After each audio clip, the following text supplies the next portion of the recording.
Hello, some feel-good ink on the guitar. In today's video, this is game 3 of my set with Alex, I always forget his last name, Alex Guziak at the Taino Chess Club in Berlin, Connecticut. This is the third game of the set. I won the first game, he won the second game. I uploaded those videos in reverse order.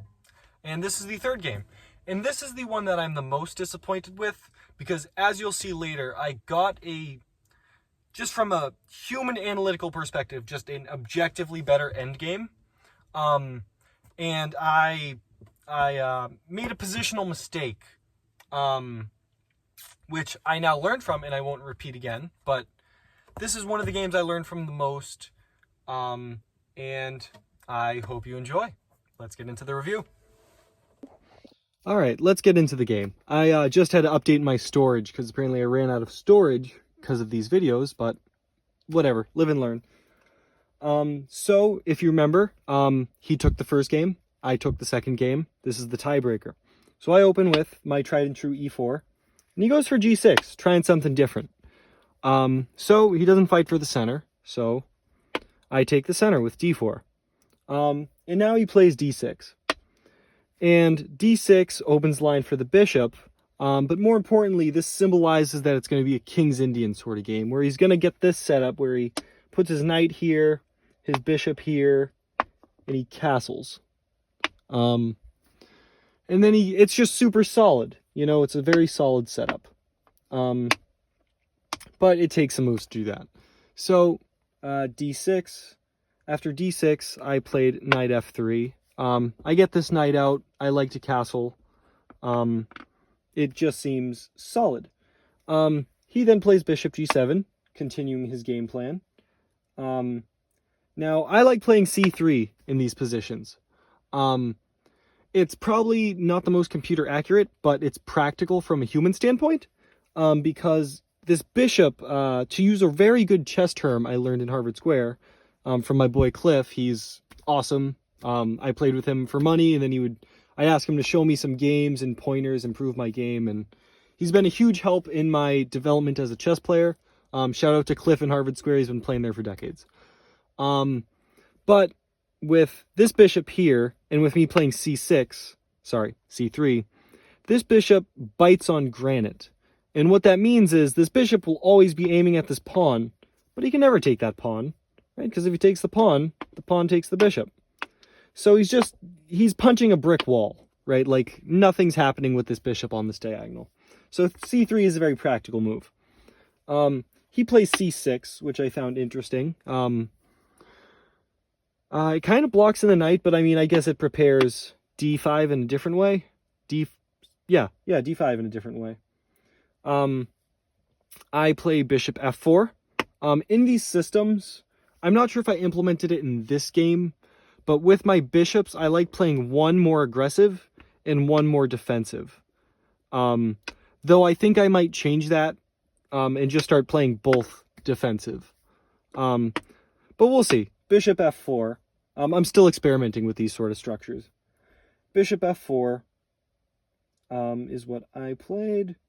He got queen b6. Oh, and this is why this game was very interesting. Because after queen b6, I went for queen b3. Because I love playing with the queens off the board. I enjoy playing endgames. I enjoy learning endgames. That's why I'm a big fan of Capablanca's style, is because he was a endgame expert. Karpov as well. Big Karpov fan. So he takes my queen, because he doubles my pawns.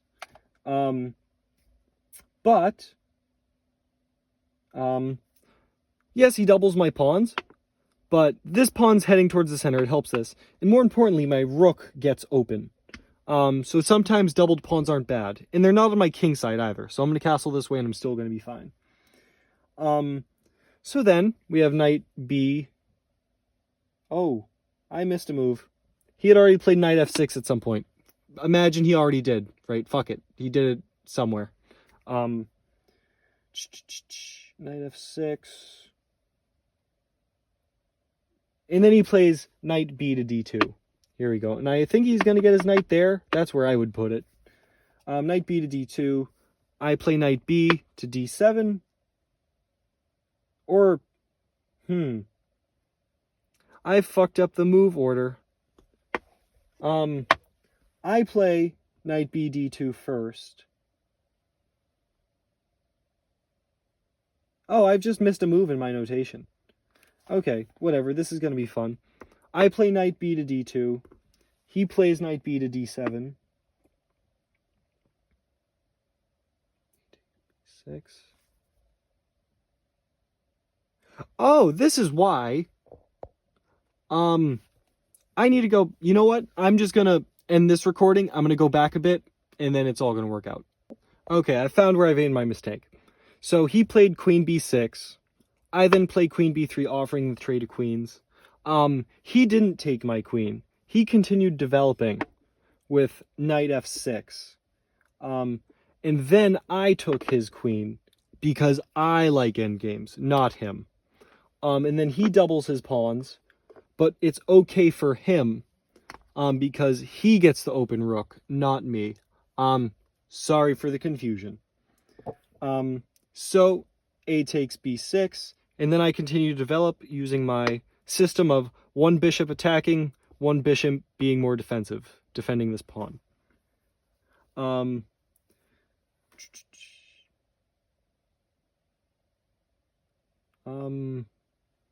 Bishop d3.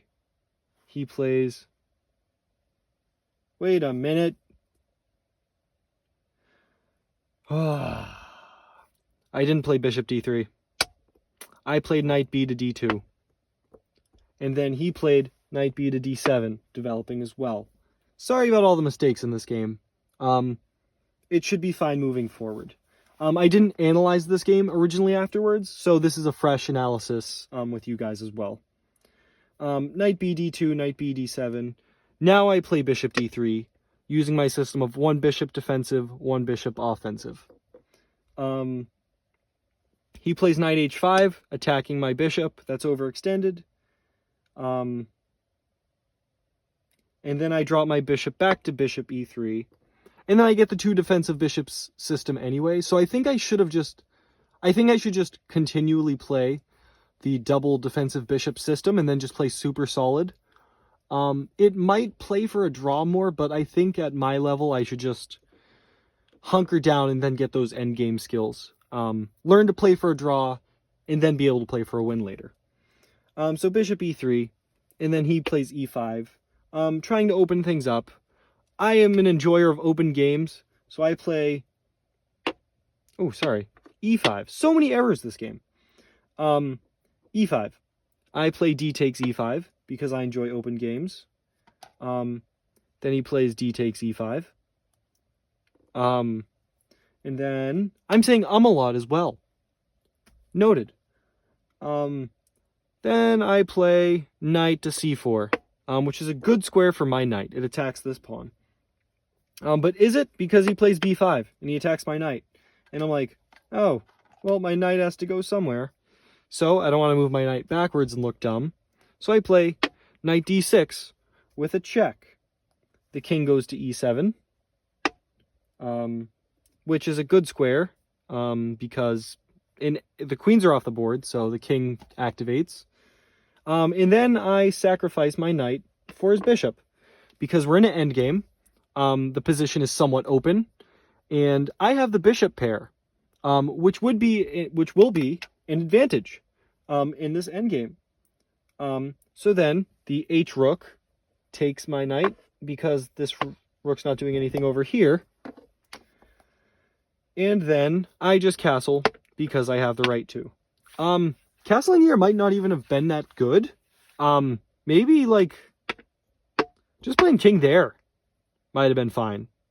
Like, honestly, I don't see anything wrong with that. I think that's a better move. Yeah, I like this move a lot better than castling. But I castled because I'm a creature of habit. And he plays knight f8. He has to bring his knight somewhere else. I guess he doesn't want to put his knight here. I think his plan is knight here, then knight here, and then he can put it on either of these two squares. So knight f8 isn't the craziest idea. I play rook f to d1, getting my rook on the open file. Or, not open file, just on this file. Oh, sorry. No, it is on the open file. That makes sense. Then my opponent plays knight e6, like I pointed out. I play bishop d2. Dropping my bishop back. What was the plan? I think maybe to push this pawn and then get my bishop there, I think was my idea. So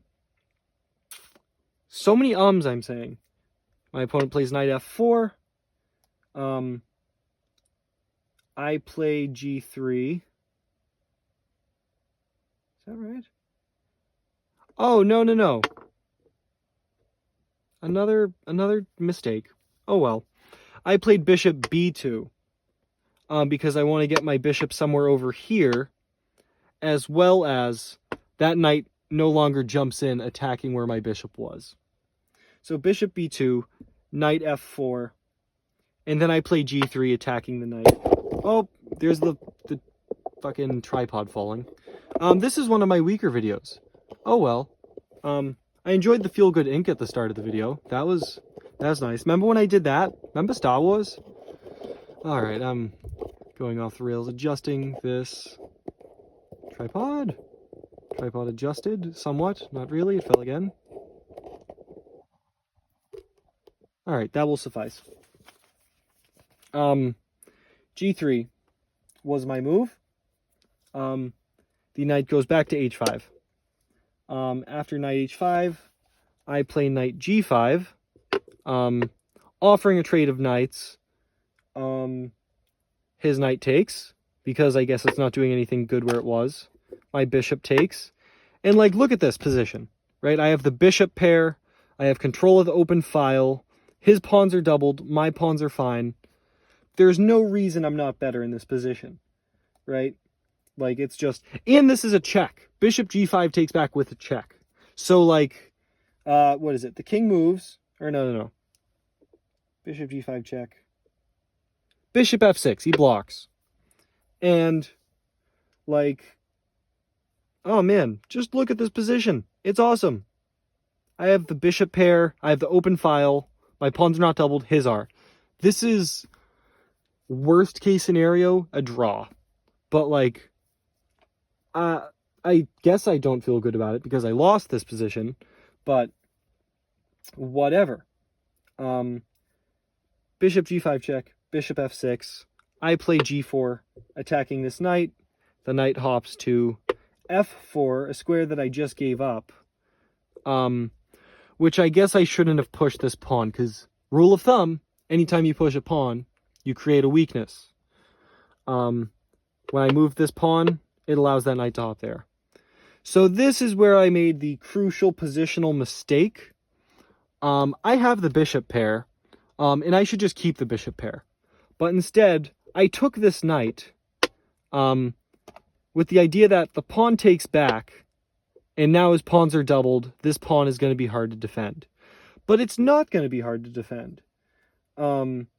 Because, well, one, because he can just play this. But he doesn't opt for that. He plays, or no, sorry. E takes here. And then I play rook d2. Yeah, rook d2. I start doubling up on the open file. My opponent plays b4.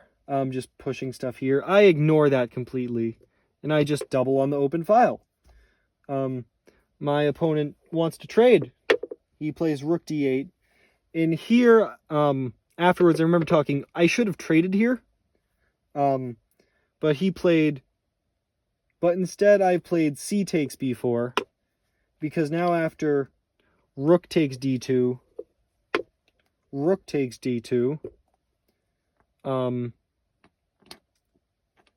opponent can play rook takes a1.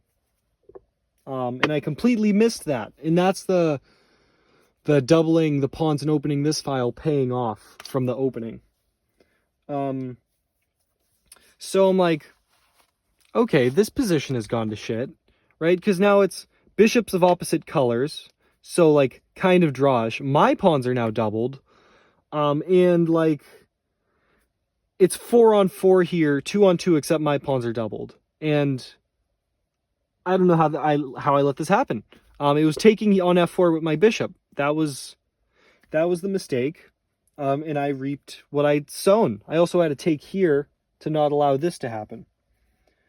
So I played bishop to d3, trying to get my bishop on a more active diagonal. Or no, rather, defending this pawn by opening the vision of the rook. He just calmly plays f3, disallowing me to play f3 and protect my 2 pawns with a pawn. He plays he played f3. I played h3, defending this pawn. He plays rook a1 check, attacking my king. My king has to go here, which is forced. Now my king's on the side of the board. I don't like my king on the side of the board.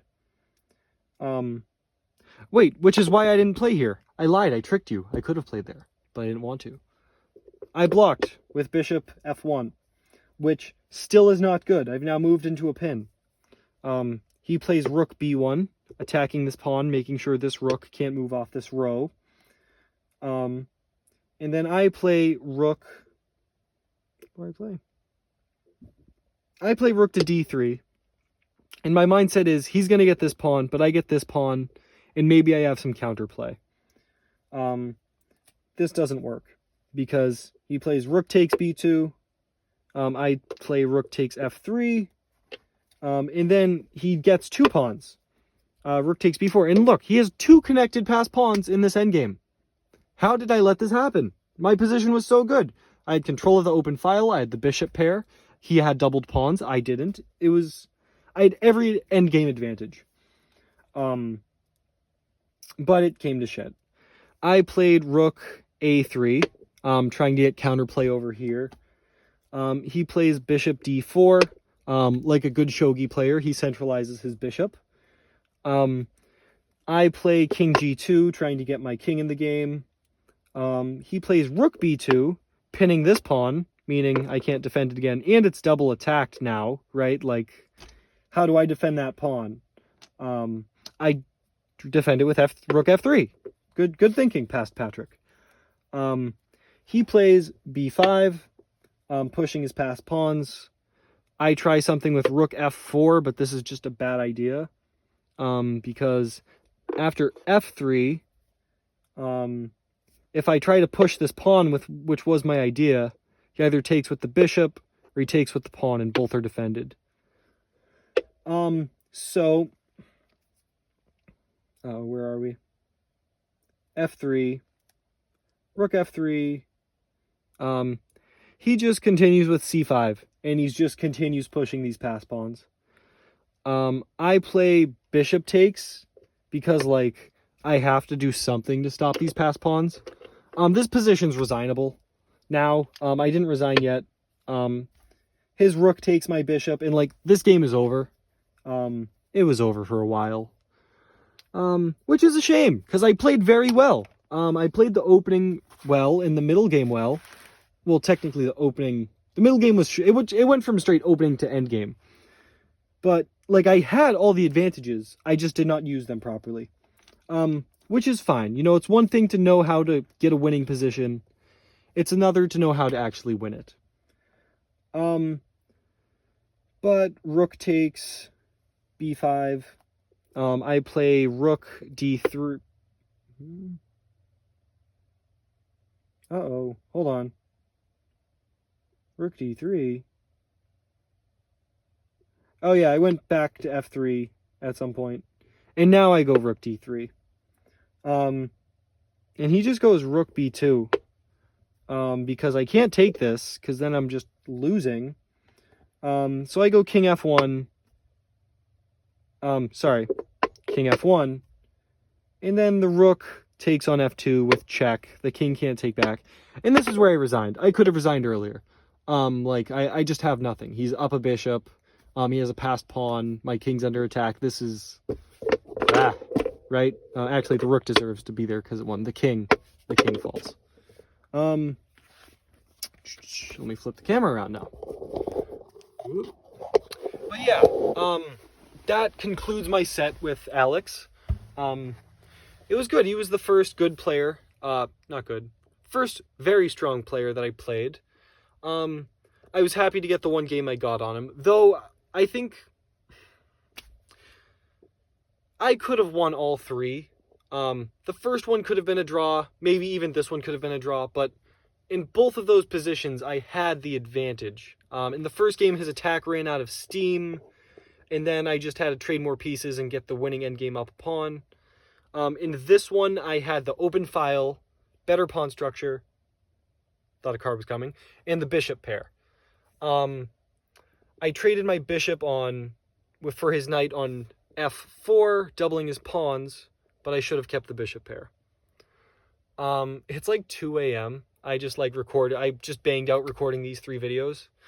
So yeah, I'm going to call it a night and sleep. I'm behind on my journal entries,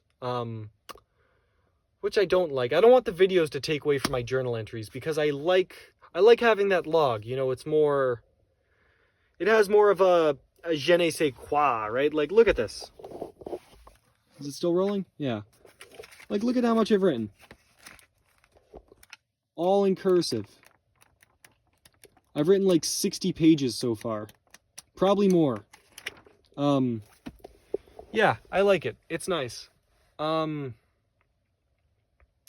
yeah, I'm too tired. Thank you for watching. If you could subscribe, I'd appreciate it. And take it easy.